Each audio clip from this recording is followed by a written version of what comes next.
Buenos días a todas y a todos. ¿No es todo la vista? Ahí. Muy bien. Antes que nada quiero agradecer al tribunal, a las autoridades, al señor presidente, por favor, sé que estuvo por acá y no es bueno quizás iniciar una conferencia, una plática con una disculpa, pero fue culpa del clima. Pero sí quiero expresarles que no nos dejaban aterrizar aquí primero por las condiciones de San Luis y luego por las condiciones de México.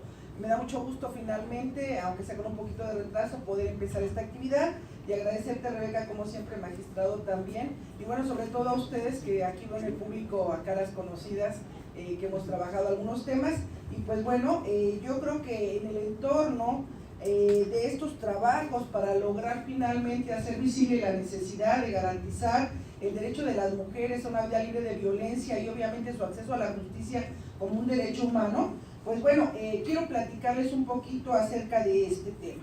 Y bueno, me gustaría iniciar planteándonos un entorno de derechos humanos y recordándonos de manera muy general que los derechos humanos tienen una finalidad. Y tratándose de derechos humanos de las mujeres, obviamente esa finalidad se conserva, pero además me parece que por las condiciones mismas de vida que enfrentan muchas mujeres, que enfrentamos muchas mujeres, es necesario no perder de vista el criterio, ¿no?, de equidad de género al momento de impartir precisamente justicia. Y bueno, recordemos de manera general, no sé si alguien me puede apoyar o tenemos para poder mover la presentación, o si alguien nos ayuda, ¿sí? Bueno, la finalidad de los derechos humanos, como todas y todos ustedes saben, es precisamente la protección. Protección a la vida, a la libertad, a la igualdad, a la seguridad, a la integridad física, a la propiedad, y a partir precisamente de un principio y de un criterio de progresividad como una de sus características, pues vamos viendo que hay la necesidad de ir reconociendo y en un determinado momento de ir integrando dentro de nuestro marco jurídico vigente otros derechos que a la vuelta del tiempo se van a ir de alguna manera actualizando. Damos clic, por favor. Muy bien, la que sigue, por favor.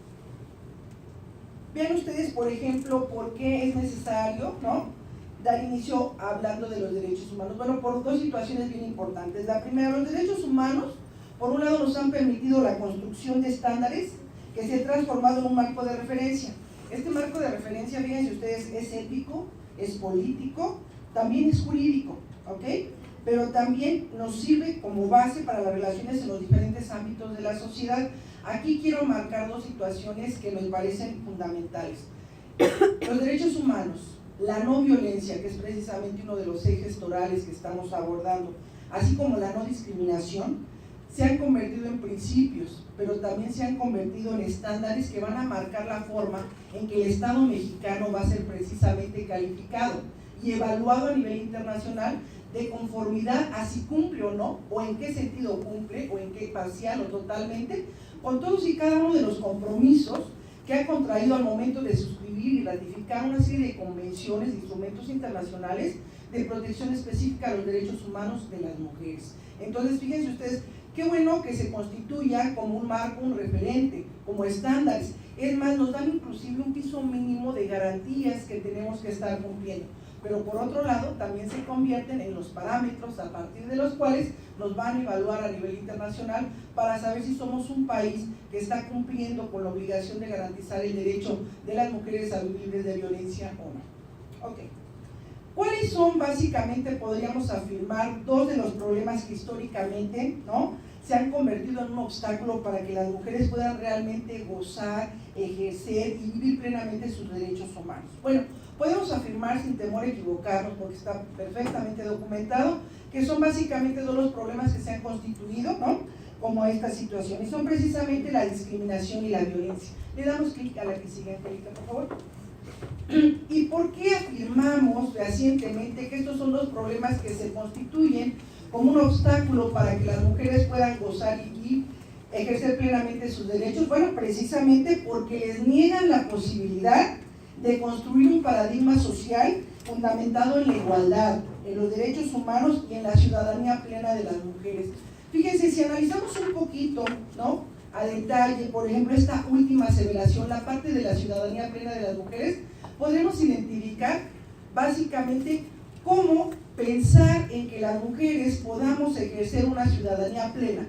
Cuando, por ejemplo, desde el propio ámbito familiar no es posible participar, no es posible opinar, no es posible decidir y no es posible vivir libres de violencia.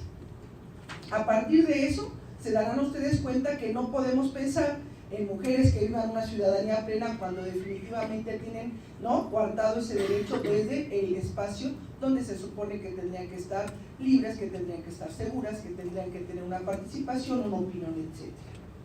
Muy bien. Ahora, ¿cuáles son otras bondades de poder hacer un análisis de este derecho de las mujeres a vivir libre de violencia precisamente desde el marco ético, político y de referencia y jurídico de referencia de los derechos humanos? Bueno, fíjense ustedes, los derechos humanos, como ustedes saben y recordemos, son sociales y son colectivos. Y ustedes dirán, bueno, sí, pero ¿qué más? Ok, damos clic a la que sigue, por favor. ¿Por qué son sociales y por qué son colectivos? Bueno, son sociales y colectivos en la medida en que necesitan instituciones sociales y el apoyo de la propia comunidad. Ahora, ¿por qué es importante tocar este punto específicamente aquí, en este lugar? ¿Sí? Precisamente porque esto representa una pista importante para quienes imparten justicia. ¿Por qué? Por las razones siguientes. La primera, al ser universales, el derecho interno debe ser interpretado y aplicado de forma que no se le pueda negar ciertos derechos a ciertas personas, pongamos entre paréntesis, mujeres, ¿sí?, debido a razones culturales o religiosas. Esto es muy importante y lo vamos a retomar en un momento más cuando analicemos cuáles son los compromisos específicos que en materia de violencia el Estado mexicano ha contraído, ¿ok?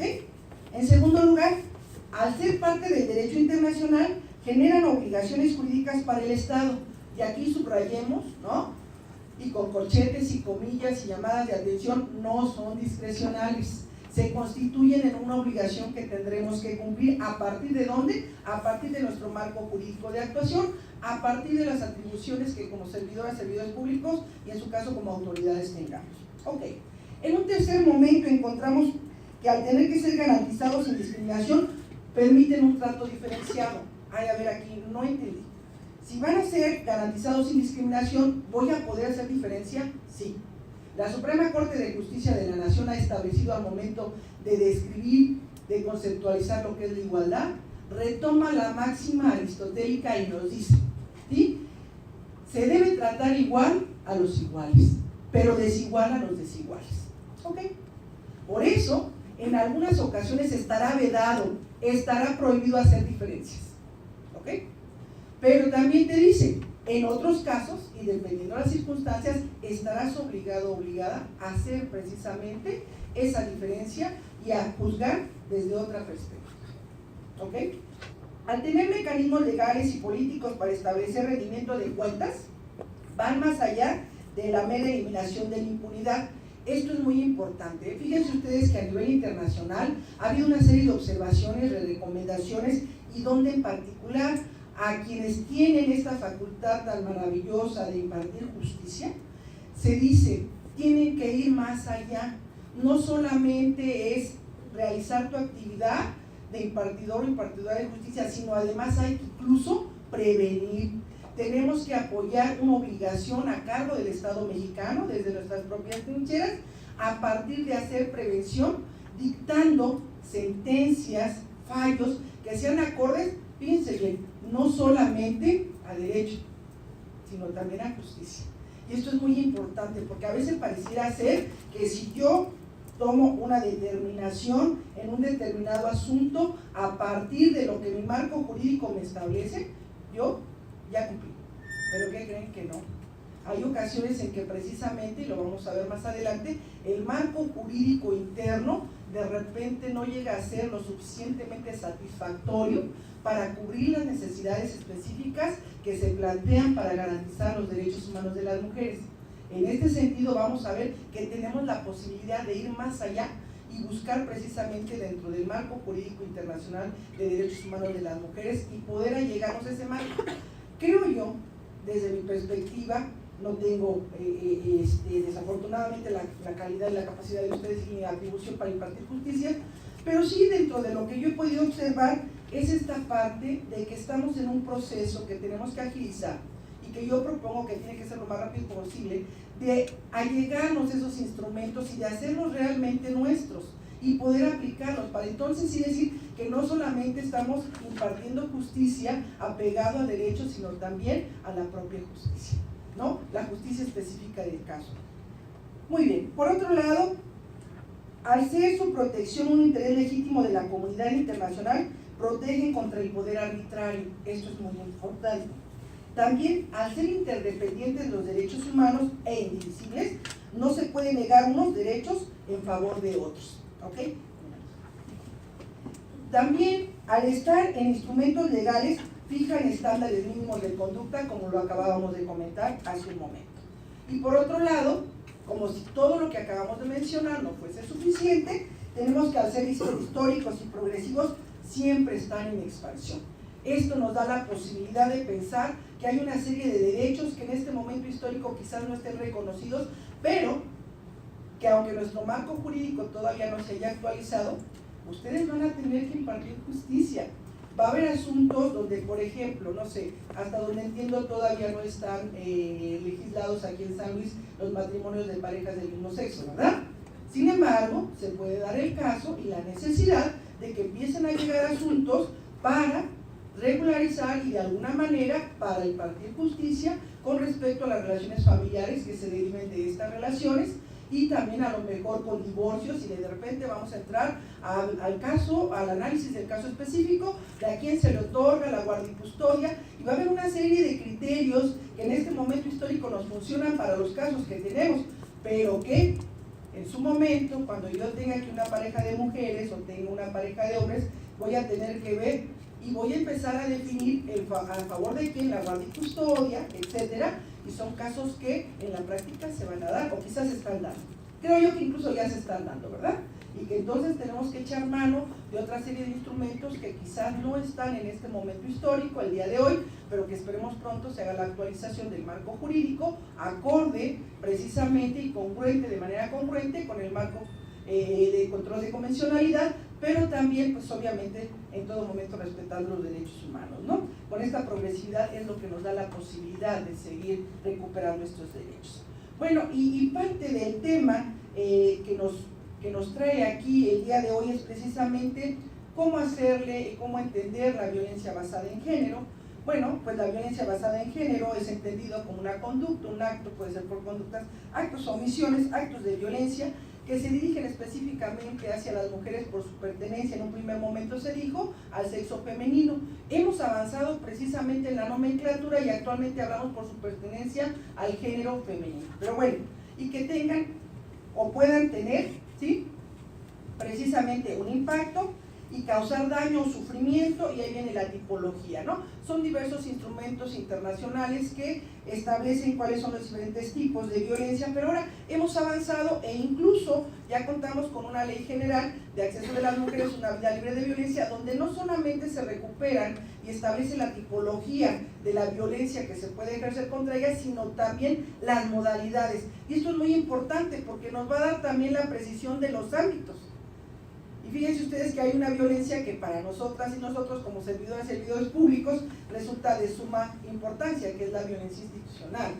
¿Y por qué les digo que resulta de suma importancia? Bueno, porque es precisamente la violencia que podemos llegar a ejercer nosotras y nosotros cuando nos excedemos en nuestras funciones o cuando no agotamos, ¿no?, aquellas atribuciones que nuestro marco jurídico nos da. Ok, entonces, bueno, quiero señalarles de manera general que estos trabajos que se están haciendo no son trabajos del día de hoy, no son trabajos recientes, ha habido toda una lucha histórica y una serie de eventos a nivel internacional donde el tema fundamental ha sido precisamente eso, el reconocimiento de la violencia que se ejerce en contra de las mujeres por el simple hecho de que no son hombres, la falta de igualdad de oportunidades, la negativa a ciertos derechos, la falta de acceso, etcétera, etcétera. De manera muy general voy a platicarles algunos de ellos y los quiero retomar porque de alguna manera impactan en el trabajo tan valioso que ustedes como juzgadoras y juzgadores realizan. Muy bien, la Asamblea General de las Naciones Unidas aprobó la Declaración sobre la Eliminación de la Violencia contra la Mujer. Esto constituyó en su momento el primer instrumento internacional de derechos humanos dedicado exclusivamente a la violencia de género. Si algún día les preguntan cuál fue el primer antecedente a nivel internacional en la época moderna, pues tenemos claramente que fue esta declaración sobre la eliminación de la violencia contra la mujer.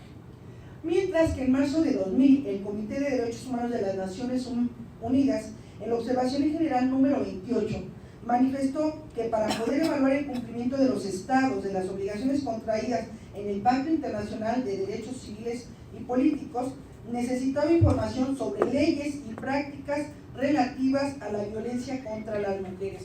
Y aquí se abre parte del cumplimiento y de los mecanismos de seguimiento que tienen precisamente los comités para poder evaluar a México como país que ha suscrito y ratificado estos instrumentos internacionales. El Comité de la CEDAW, en su recomendación general número 19, de enero de 1992, establece, ¿sí?, en su párrafo primero lo que se entiende por violencia contra las mujeres. Por su parte, la Relatora Especial sobre la Violencia contra la Mujer ha elaborado importantes informes con respecto a cuestiones generales sobre violencia de género.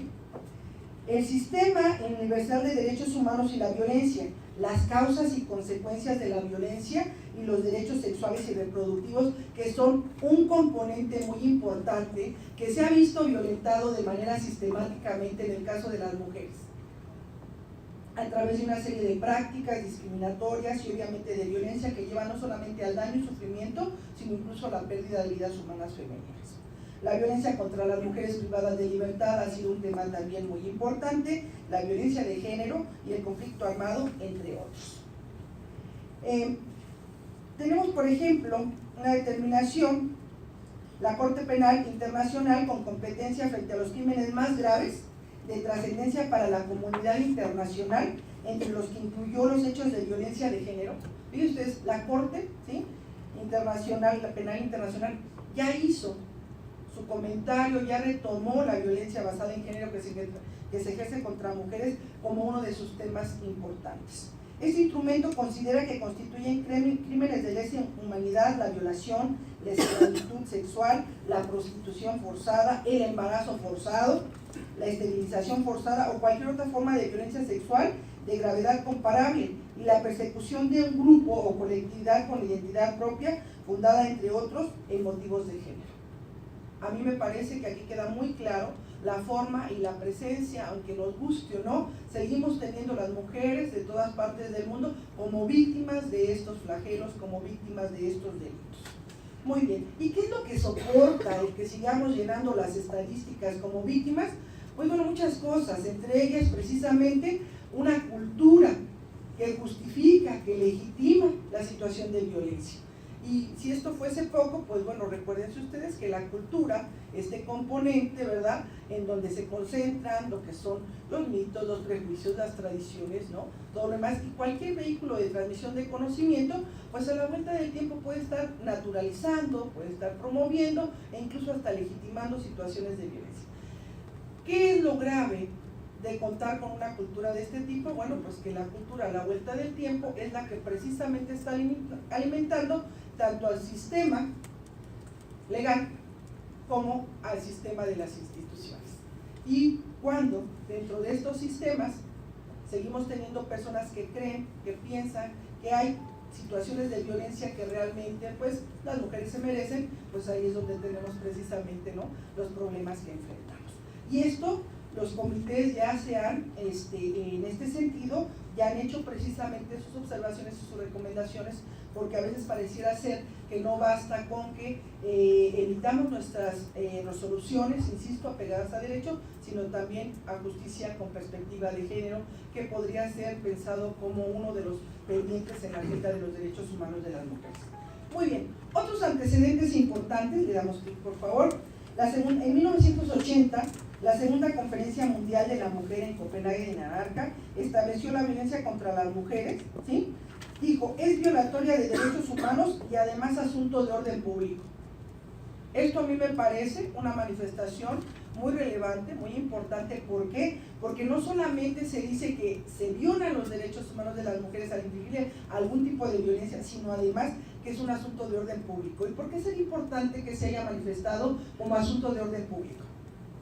Porque conlleva la obligación estatal de intervenir para evitar que se sigan reproduciendo este tipo de prácticas y este tipo de violaciones a derechos humanos en contra de las mujeres.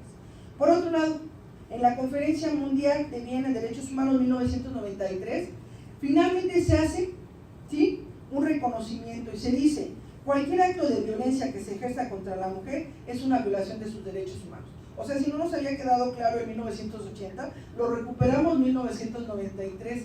Y si yo les pudiera preguntar a ustedes, ¿este reconocimiento a nivel mundial significa un avance? ¿Qué me dirían ustedes? ¿Que sí? ¿Sí, verdad, magistrado? Claro que sí. Pero si nos ponemos los lentes de género y los lentes de derechos humanos, que ahora nos vamos a tener que ir encima, ¿no? ¿Verdad? Pero que son muy similares, ¿qué podríamos leer entre líneas? Y fíjense ustedes, estamos hablando 1993, no estamos hablando hace 2 o 3 siglos, no, 1993, hace apenas a la vuelta unas décadas. Bueno, pues ahí dice, entre otras cosas, que fue necesario, ¿quieres comentar algo, Rebeca? No, ok. Que fue necesario reconocer por parte de la comunidad internacional, ¿sí?, que las mujeres somos titulares de derechos.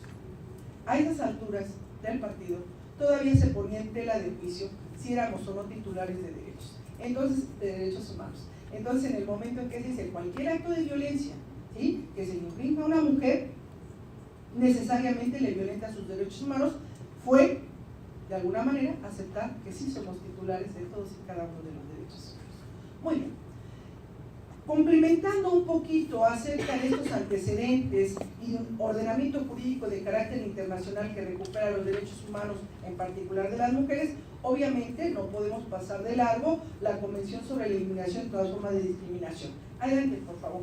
¿Por qué es importante conocerla y por qué es importante saber que existen? Porque hay una serie de compromisos muy específicos y además la CEDAW, fíjense ustedes que representó el rompimiento de un paradigma y fija entonces ahora un nuevo paradigma. De entrada podemos señalar de la CEDAW que es el principal instrumento internacional legal de derechos humanos para la promoción y defensa de los derechos humanos de las mujeres. Promoción y defensa. En segundo lugar, se le conoce también como la Convención de la Mujer, como ustedes saben, y se rige básicamente por 3 principios que me parece que son muy importantes. Uno, el principio de igualdad de resultados. El segundo, el principio de no discriminación. La CEDAW reconoce, ¿sí?, y de alguna manera reprueba el que a las mujeres se les discrimine por el simple hecho de que no son hombres. Y en segundo lugar, en tercer lugar, el principio de responsabilidad estatal, que bueno, aquí si nos ponemos también, ¿verdad?, estos lentes, pues veremos que ahí estamos nosotros. Recuerden ustedes que quienes somos servidores y servidores públicos somos parte en algún momento de los órganos que construyen, ¿verdad?, el Estado mexicano. Bueno, ¿y qué nos dice la CEDAW de manera específica relacionado con el tema tan valioso que ustedes desarrollan? Bueno, en su artículo segundo, en el inciso C, nos dice la CEDAW que se debe establecer la protección jurídica de los derechos de la mujer sobre la base de igualdad con los del hombre y garantizar por conducto de los tribunales nacionales o competentes y de otras instituciones públicas, pero aquí resalta, ¿sí?, la participación de ustedes. Aquí están ustedes, faltan sus nombres, pero ahí en tribunales, ¿no?, nacionales y competentes están ustedes. Y de otras instituciones públicas, la protección efectiva de la mujer contra todo acto de discriminación. Hay una serie de compromisos, ¿verdad?, que establece la CEDAW y que bueno, yo solo quiero resaltar, si le damos clic por favor, vean ustedes de la columna derecha, en el cuarto rubro dice establecer la protección jurídica de los derechos de la mujer y garantizar a través de los tribunales competentes la protección efectiva de esos derechos. Entonces, si ustedes se dan cuenta, tenemos una obligación en doble nivel, ¿verdad? Porque no solamente es que los tribunales hagan su trabajo, sino que además garanticen con sus acciones, ¿verdad?, estos derechos. Y que además protejan a las mujeres de manera efectiva contra determinaciones que puedan ser discriminatorias. ¿Ok? Adelante, por favor. Hay otra serie de compromisos que seguramente ustedes conocen. Quise referirme un poquito más a los que conllevan parte de sus atribuciones y que de alguna manera pues son los que ustedes tienen que abordar. Y bueno, miren ustedes, por ejemplo, aquí hay una serie de derechos que no sería posible que las mujeres pudieran disfrutar sin la participación de ustedes. sin que ustedes emitan, ¿sí?, sus sentencias, sus determinaciones apegados precisamente al respeto y respeto a los derechos humanos de las mujeres, pero también con equidad de género. Y vean ustedes, por ejemplo, en el primer punto tenemos que las mujeres disfrutarán de los mismos derechos durante el matrimonio y en caso de disolución. Disfrutará de los mismos derechos y responsabilidades con relación a los hijos y a las hijas, protegiéndose prioritariamente los derechos de estos. ¿Cómo se garantiza ese derecho? Solamente con la participación activa de ustedes, al momento de conocer de estos casos que les son sometidos a su jurisdicción y en ese momento apegados precisamente a la justicia y al derecho. También cuando nos dice podrá decidir libremente respecto al número y espaciamiento de sus hijos, asimismo estar informada, etcétera, ¿no? Tendrá igualdad de derechos y responsabilidades con relación a la tutela, curatela, custodia y adopción de hijos e hijas. Esto es muy importante. Ahora, estaba yo en días pasados en la Casa de la Cultura Jurídica de Acapulco, y esto viene a ser muy importante porque la equidad de género no solamente aplica para las mujeres, o sea, es de alguna manera ser visible a todas aquellas personas que se encuentran en alguna condición de desventaja para poder ejercer sus derechos plenamente, y es ahí donde entran ustedes precisamente para complementar. Y bueno, por ejemplo, ahora en materia de adopción vienen cambios muy interesantes en cuanto se haga un proceso de armonización por lo que hace a la adopción, como la está estableciendo actualmente la Ley General de los Derechos de Niñas, Niños y Adolescentes.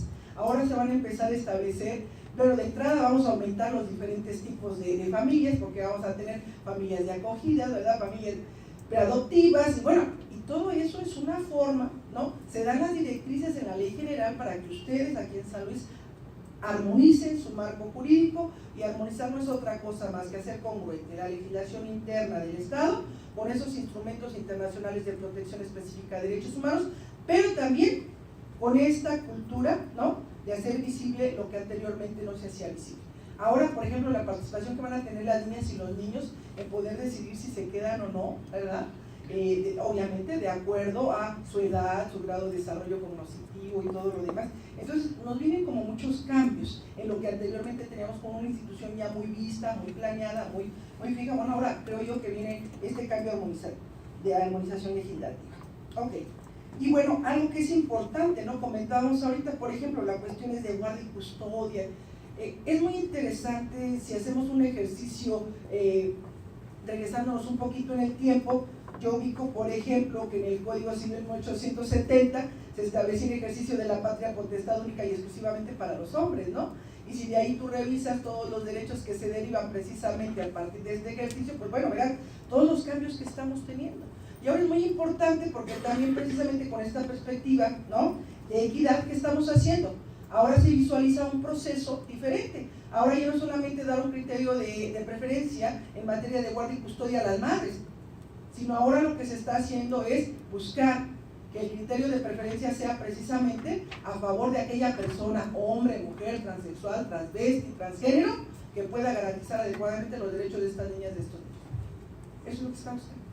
Y estos son los avances que se dan. Esta es la progresividad de los derechos humanos. Y estos son casos, ¿no?, en el plano fáctico que van más allá de lo que la norma nos dice. Y entonces, bueno, tendremos que ir cambiando, tendremos que ir actualizando nuestros criterios para poder realmente impartir justicia apegada no solo a derechos, sino también al marco, ¿no?, regulatorio de los derechos humanos. Muy bien, otro instrumento que me parece que es necesario precisamente abordar es precisamente la Convención Interamericana para Prevenir y Sancionar, ¿no?, y erradicar la violencia contra las mujeres, conocida como la Convención de Belén do Pará. Adelante, por favor. Aquí ya vamos a encontrar cambios muy significativos, o sea, como en apoyo a la CEDAW, encontramos, por ejemplo, que Belén do Pará reconoce la violencia como una transgresión a derechos humanos. Si se dan ustedes cuenta, seguimos trabajando, enfatizando y subrayando, porque hasta la fecha sigue siendo necesario. Obviamente la violencia que se ejerce contra las mujeres en cualquier etapa de su vida transgrede sus derechos humanos, violenta su dignidad, claro que es una violación a derechos humanos. Por otro lado, resalta los compromisos que tiene México, como generar medidas preventivas, de asistencia a víctimas e incluso medidas legislativas. También genera la obligación de generar procedimientos accesibles y eficaces. Y me parece que aquí la participación de ustedes es importantísima. Porque si bien es cierto, los procedimientos se fijan en los códigos, ¿verdad?, adjetivos y todo lo demás, también es cierto que quién mejor para participar con su experiencia que ustedes. Yo creo que la participación del Poder Judicial, ¿no?, de sus representantes en estas mesas de revisión legislativa para hacer la actualización y obviamente la armonización que se requiere es fundamental, porque ustedes son precisamente quienes en su cotidianidad están trabajando con estos asuntos y pueden vertir precisamente su experiencia y con esto de alguna manera colaborar a que la normatividad que se está generando sea realmente una normatividad que dé respuesta específica a las necesidades de la población. Y solamente eso nos va a dar buenos resultados. De otra manera no veo, si no sumamos esfuerzos, creo que vamos a seguir todavía, ¿no?, ahí disgregados y demás y sin poder impactar positivamente. Bueno, y por otro lado, y eso sí, es una facultad, una atribución y hasta un compromiso de ustedes, el generar las medidas de protección. Yo sé que aquí en San Luis hemos avanzado, ¿verdad? Si me permiten me voy a integrar, hemos avanzado, pero yo quiero platicarles que yo llego a algunos estados de la República y les pregunto, ya, por cierto, porque tenemos la oportunidad de trabajar con el Poder Judicial y entonces así como con ustedes, y oye, por cierto, ¿cuántas medidas han, cuántas órdenes de protección ustedes han dictado? Y de repente digo, a ver, no están dictando orden, ¿no? Aquí no hay violencia. Y me dicen, no, sí, pero con lo que tenemos en el Código de Procedimientos Civiles no es suficiente. Y yo pongo un poquito en tela de juicio eso, porque me parece que si la ley te está dando la posibilidad de generar medidas específicas de protección para estos casos de violencia, creo que hay que echar mano de estos instrumentos. Además que recuerden, hay todo un sistema para informar de estas medidas, para generar un banco de datos, para que se haga un monitoreo y además para generar un sistema, ¿no? Y después de ahí generar la sistematización de la información y después de esos indicadores. Y los indicadores son muy importantes porque los indicadores nos van a permitir precisamente identificar, evaluar la política pública y saber si vamos bien o vamos mal. Y a partir de eso poder reorientar precisamente toda clase de políticas públicas, ¿no? Muy bien. Y pues bueno, aquí yo algo que resaltaría como importante de esta Convención de Belén do Pará es precisamente que ya no nos quedamos solo en buscar la responsabilidad de los agentes del Estado cuando violentan la dignidad humana de las mujeres o cuando transgreden su esfera jurídica, sino también aquí Belén do Pará refuerza que ahora lo privado también se vuelve público. Y al volverse público, todos y cada uno de nosotros en nuestro carácter de servidores públicos, algo tendremos que hacer. ¿Estamos de acuerdo? Muy bien, la que sigue, por favor, Angélica. Bueno, ¿cuáles son los compromisos, así a grandes rasgos, que México adquiere al momento de que suscribe y ratifica una serie de instrumentos internacionales de protección específica como CEDAW o Belén do Pará? Los podemos agrupar en 3 rubros específicamente. Primero, se compromete a generar programas de prevención y atención a las personas que viven violencia dentro o fuera de su hogar. Y ahí tenemos englobado lo público y lo privado, dentro o fuera de su hogar. Además, esta segunda, que me parece que es un eje transversal muy importante, evitar que usos, costumbres, tradiciones o mitos justifiquen actos de violencia en contra de mujeres, niñas y niños. No podemos aducir una tradición, una costumbre para seguir violentando la esfera jurídica y la dignidad de las personas. Es así de concreto. Y finalmente, se compromete a desarrollar las acciones necesarias, piensen cualquiera de estas, las acciones necesarias para prevenir, para investigar y en su caso sancionar los actos de violencia que se ejerzan contra estos grupos. Si yo les pregunto a ustedes dónde están, ¿en dónde están? ¿En dónde están? En todas, pero en esta tercera parte, ¿dónde están ustedes? Están en las 3, sí, pero en la última parte, ahí hay una obligación dirigida a ustedes. Dice por ahí, y sancionar. Y sancionar no solamente penalmente, tenemos otro tipo de sanciones. Bueno, yo insisto, a mí me parece que si eso es parte de nuestras atribuciones, tendremos que llevarlas a cabo, ¿no?, de la mejor manera posible. ¿Qué ha pasado como resultado de todos estos movimientos de armonización legislativa, de estos compromisos que hemos suscrito y ratificado y todo lo demás? Bueno, obviamente se han venido una serie de cambios en los demás sistemas. Vamos a pensar, por ejemplo, qué avances hemos tenido, ¿no?, a lo largo de este tiempo. Por ejemplo, yo me recuerdo por ahí, voy a platicarles un poquito del Distrito Federal, en materia de violencia, tenemos 1997, de las primeras reformas en los códigos del Distrito Federal para establecer la violencia física, psicológica, ¿no?, como delito. En materia de procuración y administración de justicia, empezamos a hablar de las primeras medidas de protección. Esto no se da hasta 2007 con la Ley General de Acceso. Ya teníamos un marco jurídico previo, ¿ok? En los códigos civiles y o familiares, ¿qué es lo que pasó? Por ejemplo, en materia de violencia al interior de las relaciones familiares, establecimos una causal o más de una causal en materia de divorcio. En tratándose de que la afectación de violencia se dirija hacia niñas, niños o adolescentes, hacia menores de edad, se habla, por ejemplo, de sanciones como la pérdida, limitación, suspensión de patria potestad y obviamente todo aquello que se derive precisamente de este ejercicio. La que sigue, por favor. De manera muy general podemos pensar en un marco jurídico, ¿no?, más o menos en este tema, ¿verdad? Y cito al final la Ley de Acceso de las Mujeres a una Vida Libre de Violencia, la que sigue, por favor, que como todas y todos ustedes saben, tiene como objeto coordinar los esfuerzos de la Federación, los estados, municipios, y en un primer momento histórico se les olvidó el DF, pero no se crean, también el DF con todas sus demarcaciones estaba obligado a cumplimentar esta ley, ¿sí? ¿Con qué finalidad? Con la finalidad de prevenir, sancionar y erradicar la violencia hacia las mujeres. ¿Para qué?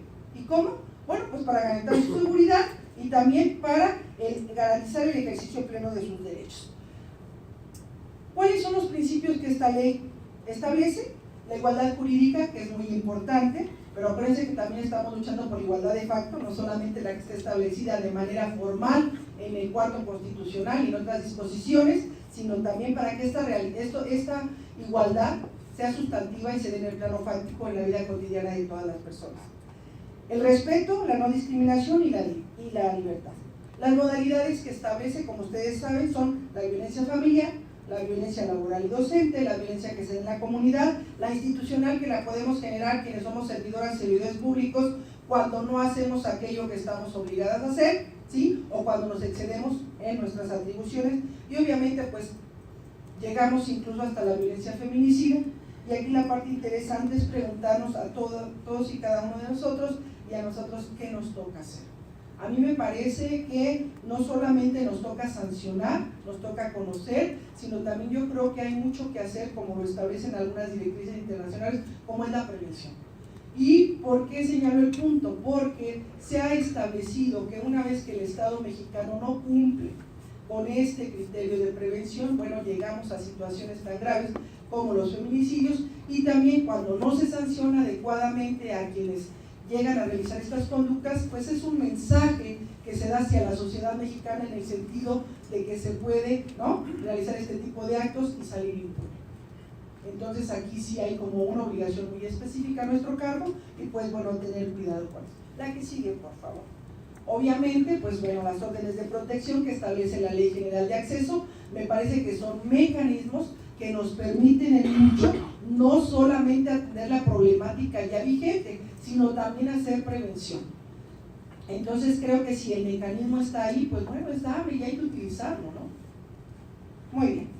Obviamente, pues a ustedes quienes imparten en este sentido, tanto justicia en materia penal como civil o familiar en su caso, pues bueno, ahí tenemos todo lo que es las visitas, convivencias, ¿no?, la posesión del inmueble, el embargo preventivo para realizar pagos de pensiones, pensiones alimenticias, etc.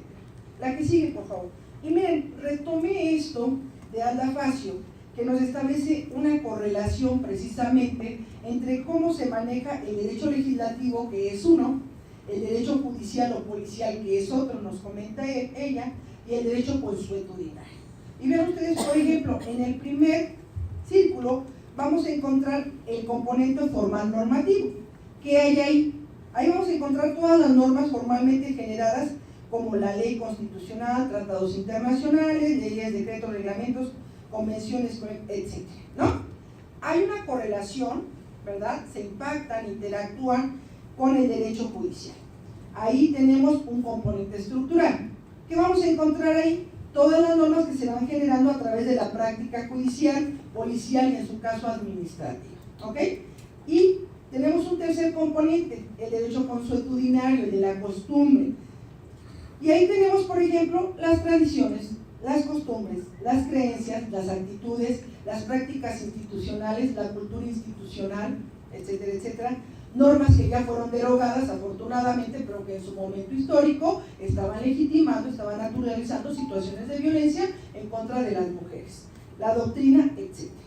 Vean ustedes cómo estos tres componentes de alguna manera interactúan y están interrelacionados.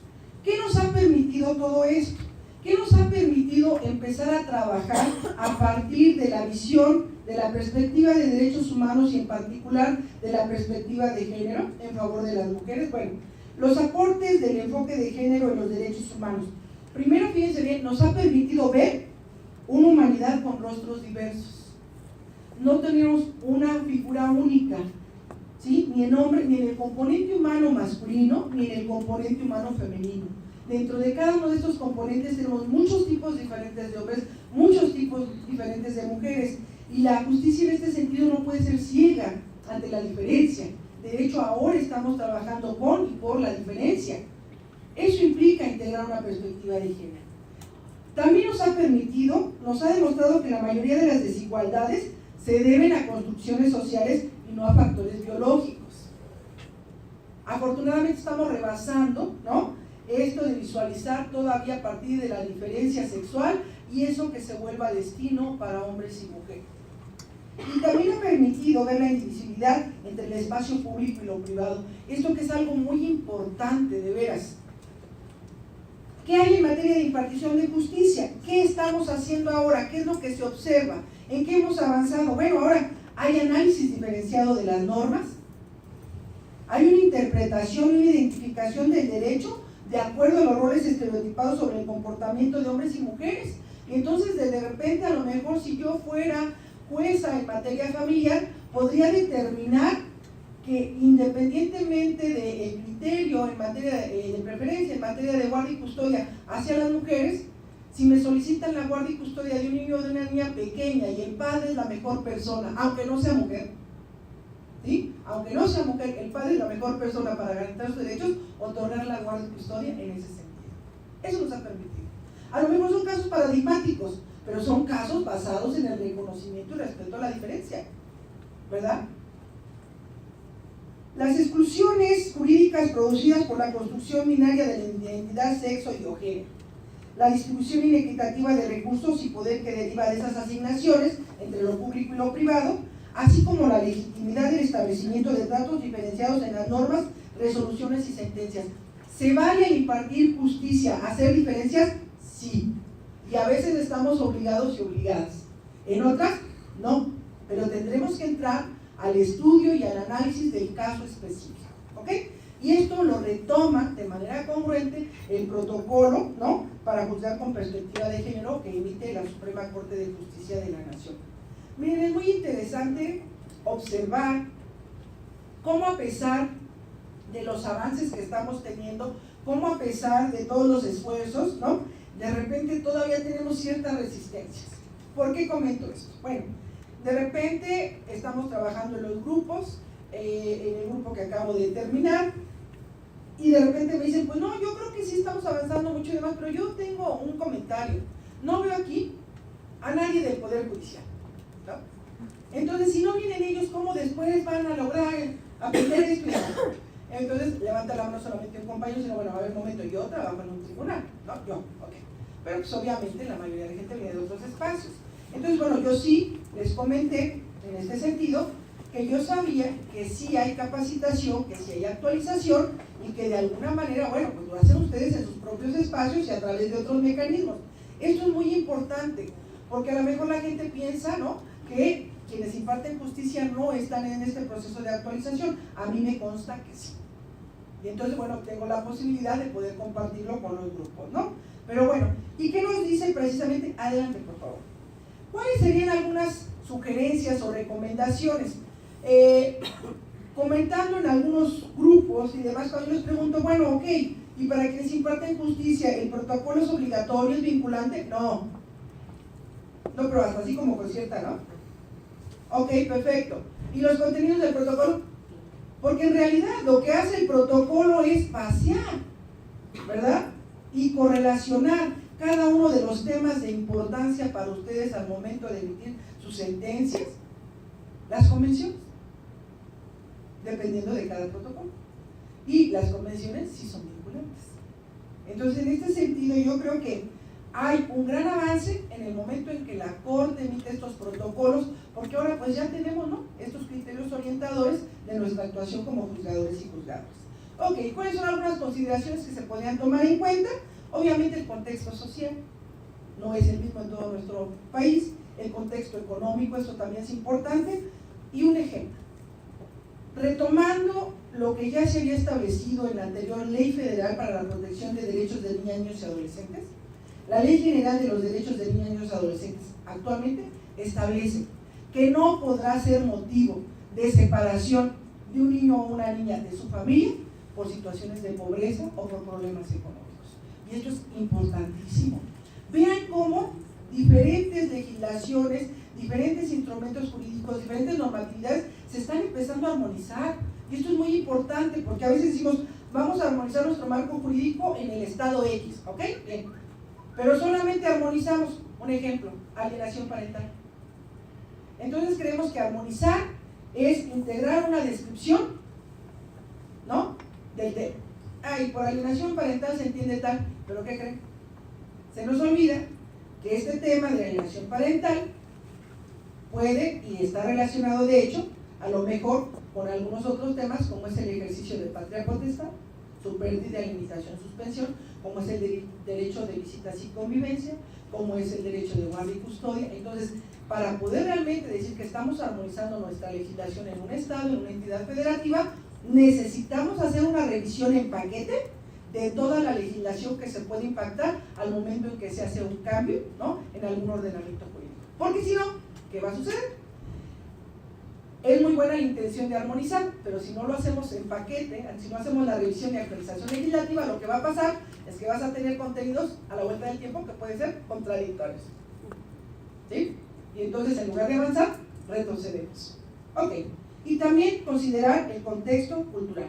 Como ustedes ven, nadie dijo que juzgar sea fácil, es muy complejo, pero yo creo que sí hay muchas formas, muchas herramientas que se están dando para poder de alguna manera generar criterios como muy claros en ciertas temáticas, ¿no?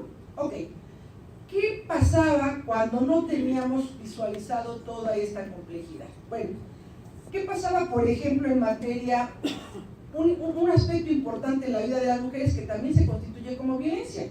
La negativa al derecho al voto, la posibilidad de sufragar. ¿Por qué se nos negaba el derecho a votar? Bueno, porque tenía como base una concepción basada en el sexo, en que éramos mujeres y no hombres, de que nuestra experiencia no era requerida en el ámbito público, las mujeres están hechas para lo privado, se creía, y hasta ahí queda su impacto. Había una supuesta incapacidad para ejercer su ciudadanía, ¿ok? ¿Cuál era el requisito de contar con una autorización para poder contratar?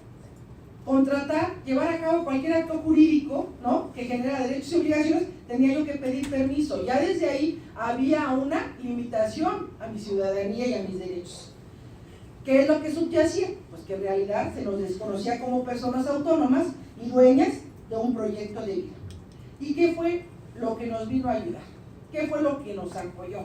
La labor jurisdiccional, que es tan importante, dado que pudo hacer realidad el derecho a la igualdad, y a partir de eso sentar precedentes para que no vayamos en retroceso y para que ahora nuestra ciudadanía pueda ser más completa. ¿Ven? Ahí está la labor tan importante que ustedes realizan.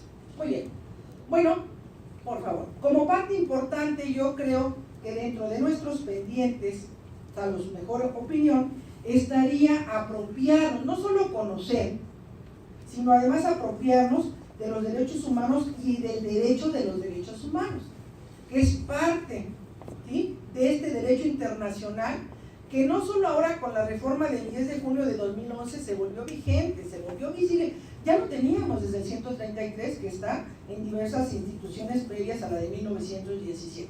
Bueno, ¿por qué es importante? Porque que nos va a dar un marco de actuación mucho más amplio. Fíjense ustedes, de entrada este derecho, ¿sí?, este derecho de los derechos humanos, nos habla de que son dinámicos, progresivos, como habíamos comentado. Nos da la posibilidad de hacer una mejor interpretación de lo que es el componente del derecho normativo, del derecho que ya tenemos, Y también, con base en la progresividad de los derechos humanos, sabemos que podemos a la vuelta del tiempo reconocer y además con nuestra labor proteger una serie de derechos que en este momento a lo mejor todavía no nos están solicitando, pero que va a haber casos en donde se empiecen a solicitar cosas que en este momento todavía no. ¿Me explico?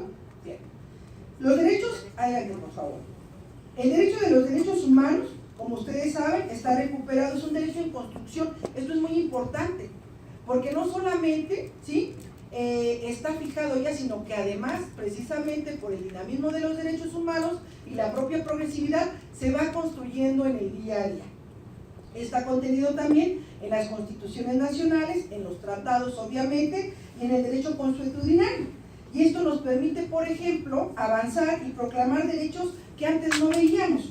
Y también el respeto a una serie de derechos que ya estaban reconocidos, pero que precisamente porque estaba permeando la cuestión de la inequidad de género, pues no estábamos protegiendo ni respetando debidamente. Acuérdense ustedes que hay todo un deber de la debida diligencia del Estado mexicano. Una vez que suscribe y ratifica convenciones, hay una serie de obligaciones a su cargo. Y después, al momento de que viene el seguimiento a través de los informes periódicos que México tiene que presentar, pues cuando nos califican nos damos cuenta que de repente no tenemos los avances que hubiéramos esperado, a pesar de que el tiempo sigue transcurriendo. Muy bien, ¿qué nos está permitiendo el poder integrar, adelante por favor, ¿sí?, este marco del derecho internacional de los derechos humanos? De entrada nos está permitiendo reconceptualizar lo analizado.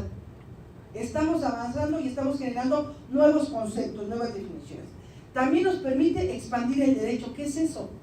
Bueno, preguntarnos cómo, cuándo y quiénes acceden a la justicia.